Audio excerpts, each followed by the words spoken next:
E aí a gente já faz uma ponte com o segundo curso, né, que foi Fundamentos, Fundamentos da Isso, Psicologia Analítica, numa visão contemporânea. E essa visão isso. contemporânea é o que a gente encontra na clínica também, né? Sim, sim, porque esse segundo curso foi uma ideia de ir para aqueles conceitos fundamentais, né? Arquétipo, complexo, persona, sombra, processo de individuação, ego, self, símbolo, função transcendente, né? São aí uns 10, 12 grandes termos, digamos assim, da psicologia analítica, cada um deles que dá material para, né, para muita discussão e para muita teoria, né? E que foram descritos, alguns deles, de forma bem estruturada, inclusive com base empírica, né? Tem algumas pessoas que consideram que o conceito de arquétipo, por exemplo, desculpa, o conceito de complexo, né, seria uma das contribuições mais importantes que o Jung deu para o campo da psicologia, né, e uma contribuição que vem de uma base empírica, né? Aqueles estudos né, que a gente vê, inclusive nos filmes que foram feitos a respeito, ele lá com o galvanômetro fazendo teste de associação de palavras, vendo velocidade de resposta, vendo a intensidade de corrente elétrica, dependendo da associação. Então, era uma fase em que esses conceitos estavam sendo descritos de forma bem científica e bem empírica mesmo, A né? gente pode ver isso no volume 2, né? Que você folheia o volume 2 é gráficos, estatísticas. Isso, isso, que ainda é lá o volume um e o volume 2 são, né, é o início da obra dele, é quando ele está um pouco mais nessa pegada empírica, né? Depois, à medida em que o tempo vai passando, principalmente depois lá do meados da década de 20, final da década de 30, ele começa a ir para um campo um pouco mais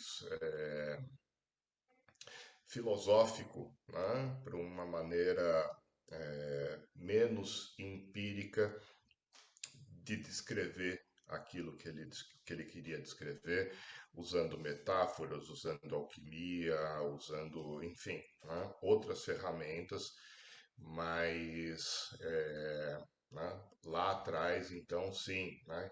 E aí tem essa coisa, né, que tem alguns conceitos que ficam bem marcados e bem, né, digamos, fáceis de serem descritos, e outros que são um pouquinho mais complicados, né?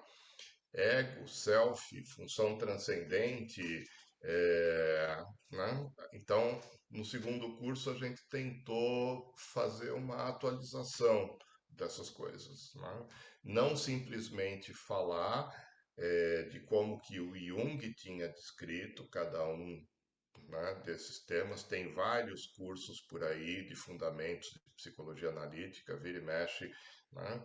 São válidos até certo ponto, mas a gente achou na época que o que era mais interessante tentar trazer algum tipo de atualização do conceito, né? Uhum. Mais ou menos aquilo que você estava falando, né?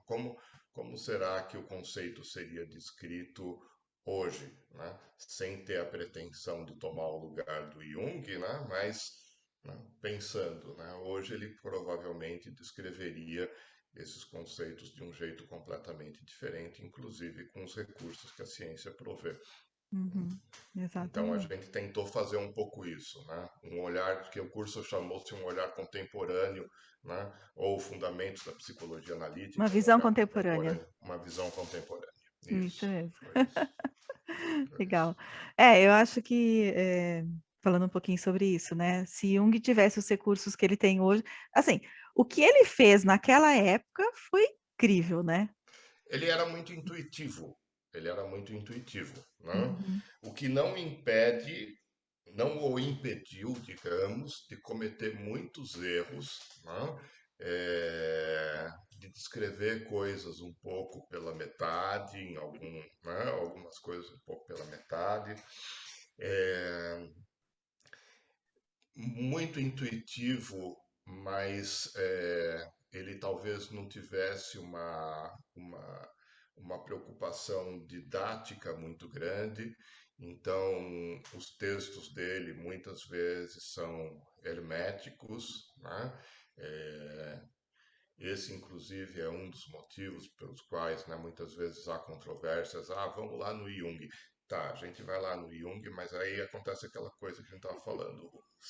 A gente lê, os dois lê a mesma coisa, só que um entende uma coisa, outro entende outra, o terceiro não entende nada, né? Então, não é, né, não é um pensador fácil de abordar. Exato. É, E também, mas de um Walter, jeito ou de outro era muito intuitivo, sim. Né? é, Então tem coisas que ele descreveu ou intuiu, né, com pouquíssimos recursos na época, exato, que servem de base hoje em dia para a gente, né, olhar, né, olhar melhor, olhar com as ferramentas que a gente tem e construir em cima, né, daquilo que ele fez, ao invés de substituir aquilo que ele fez. exato. E eu acho que ele foi aprendendo e reescrevendo algumas coisas, né?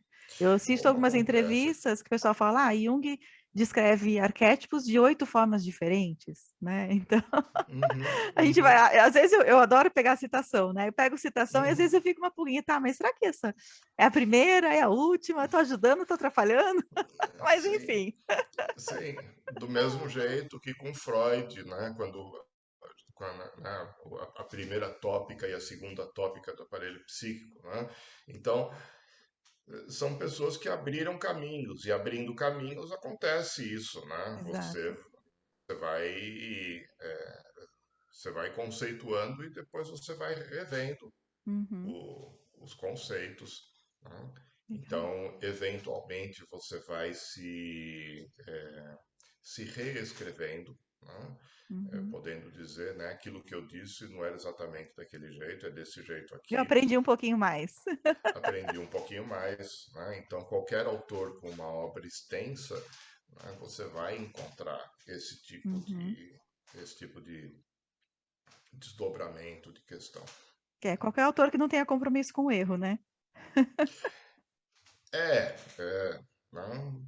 Aí é uma das coisas que eventualmente tornam as, as discussões, né, em psicologia, em filosofia, bastante difíceis, porque quando a gente acha uma determinada construção, ela de alguma maneira estrutura a nossa psique. Né? Uhum. Então, essas teorias das quais falamos, elas também são símbolos estruturantes. Por mais que elas apareçam na forma de discurso, na forma de conceito, elas são símbolos estruturantes. E aí elas ocupam um lugar no nosso funcionamento psíquico, muitas vezes parecido com o da religião.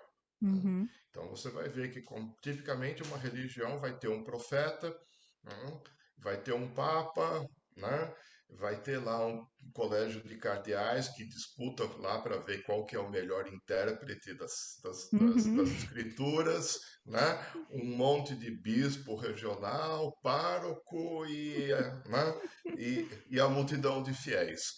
Em psicologia acontece de forma muito parecida. Não? Uhum. É, o que é, né, um sinal de alerta para a gente precisa ser muito humilde, porque é, né, sem a gente perceber, pode ser que muitas vezes as teorias entrem nesse lugar estruturante na nossa psique, e aí quando elas entram nesse lugar estruturante, discuti-las se torna mais difícil, porque Uhum. discuti-las é uma vivência de ameaça à estrutura que foi construída. Né? Uhum. Então, poder dizer, né, Jung errou, Freud errou, né? Tem gente que sente uma dorzinha apontada no coração, né? Não, não, não, ele não pode ter errado, não, tá certo, não, errou. Todo mundo erra. Né? Errou dentro daquilo que a gente está vendo hoje, né? Então, no futuro, Uhum. alguém vai olhar para Exato. aquilo que está sendo feito hoje e vai falar, bom, né? Errou Erraram também, né? também. Errado também, tem outras construções, tem outras ampliações. Uhum. Legal, maravilha. E aí para falar do curso de neurociência, uma pergunta, quando que